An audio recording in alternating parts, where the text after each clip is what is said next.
faculty, friends, family, alumni, and graduates. It is with mock humor that I welcome you to quite possibly St. Andrew's final commencement ceremony, given the impending 2012 phenomenon. In so many ways, we are lucky to have made it this far, so thank you for joining us lakeside to celebrate the class of 2012. To be honest, I still find it hard to believe that we're actually here, graduating. I realize that we owe our graduation largely in part to our devoted parents and teachers, without whom we would also not be who we are today.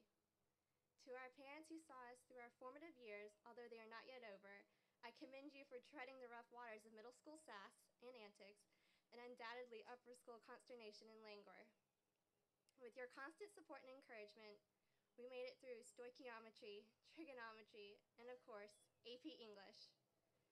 As for our teachers, where do I begin? I suspect some of them are superheroes in disguise, passing their days teaching us government or physics. Although in Miss Mosley's case, simply an undercover spy teaching us related rates in AP Calculus.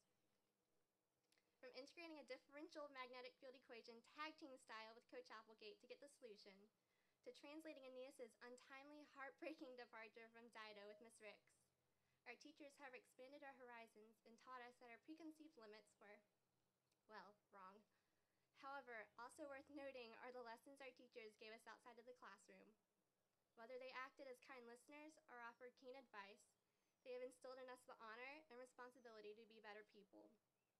To our parents and teachers, we owe an incommunicable thank you for quote-unquote raising us up to more than we can be.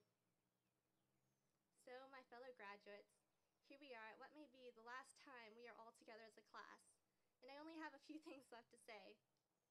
Dare I say, we had a good ride. We had our ups and our downs, yet we learned from them all. And although leaving St. Andrews leaves a bittersweet taste in our mouths, know that St. Andrews will always be here to welcome us home. St. Andrews has changed us, but I want to point out that as a class, we have changed St. Andrews. Our class includes some of the most magnificent artists, finest actors, loveliest singers, brightest minds, best tennis players, runners, soccer players, and football players to have graced the halls of St. Andrews. We have certainly left our legacy. But in true Dr. Seussian style, I cannot help but wonder, where has the time flown? How did it get so late so soon? Whether you are an alpha omega or not, you have felt the amazement of going from a little kid to a graduate.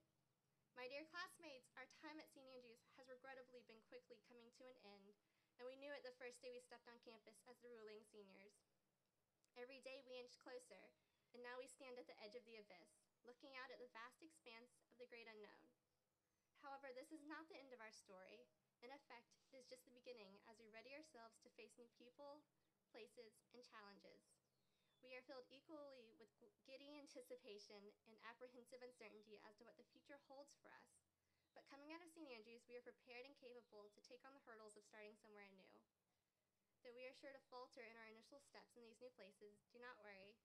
In the words of Nick Carraway of Fitzgerald's The Great Gatsby, tomorrow we will run faster, stretch out our arms farther, and one fine morning, so we beat on, boats against the current. Wherever you may be, I urge you to be yourself, keep calm, and carry on. Set goals and go after them full force. You have an entire community behind you and an everlasting home. I wish you all the best. Love, courage, and happiness.